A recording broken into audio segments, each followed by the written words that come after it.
Espera aí, tô vindo. Gente, olha só a altura que o pessoal tá. Tem medo aí. Tranquilo, tô chegando carinhoso, minha companheira.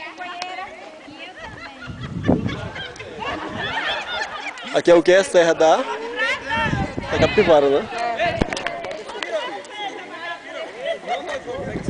Agora eu vou subir. Não sei nem por onde, é pra aqui, né? Não tem problema pra cair.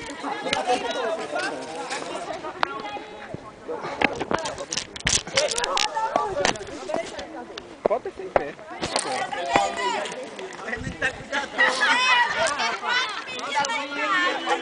Caraca, olha a altura, gente. Vamos ver se eu consigo.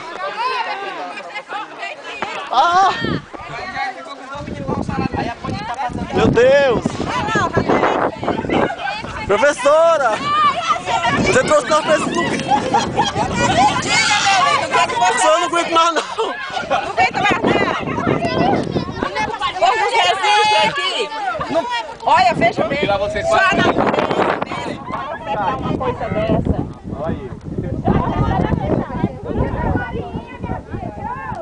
Só a natureza, entendeu? Aí vamos para outra ponta, onde é melhor. Cara, é muito lindo.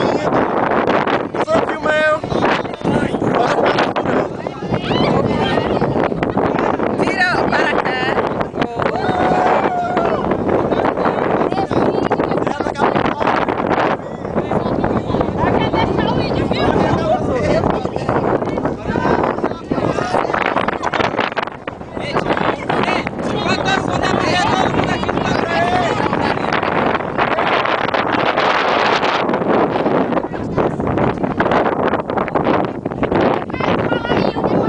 Serra da Capivara, Piauí. Muito bem, gato. Fecha, barra assim, ó. Vai!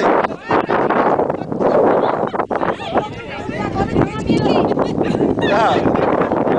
Olha o Giovanni, onde é que não tá? Giovanni!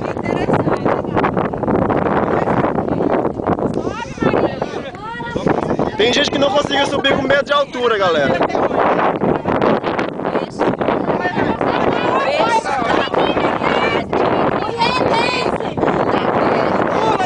Nós temos aqui achados que só tem no Piauí. Na América está que dizem que é a África, a Europa, esse pedaço. Nós temos aqui no Piauí. Todo esse achado interessante. Vai lá no topo. Tá aí a nossa professora de história falando. Quem quer subir pra